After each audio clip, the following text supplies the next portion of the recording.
Ďalšia vec, ktorú mám od Hello Coco strašne rada a veľakrát som vám ju tu zdieľala, sú tieto bielacie pásiky.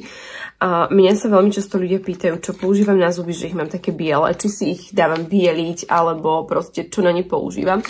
A ja používam naozaj len tieto pásiky a používam ich tak, dajme tomu raz za 6 týždňov, je to 14-denná kúra. A v každej máte vlastne 14 takýchto obalov a v každom obale, ja vám to aj vyťahnem, sú takto dva pásiky, tento je na horný rad zubov a tento je na dolný rad zubov. A odlepíte ich, dáte ich na zuby, necháte pôsobiť 30 minút a máte vybavené, máte hotovo. A je to najrýchlejšie a za mňa najefektívnejšie bielenie, ktoré som kedy skúsila. Za mňa, čo je veľké plus, je, že neobsahuje peroxid.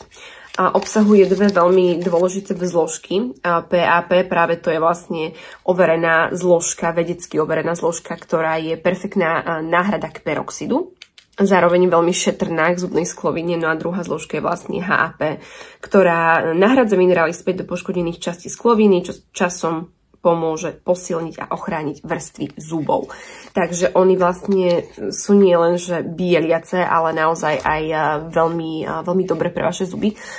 Čo bolo pre mňa veľmi dôležité, vedela som ich používať aj počas tehotenstva a pokračujem vlastne aj teraz počas kojenia.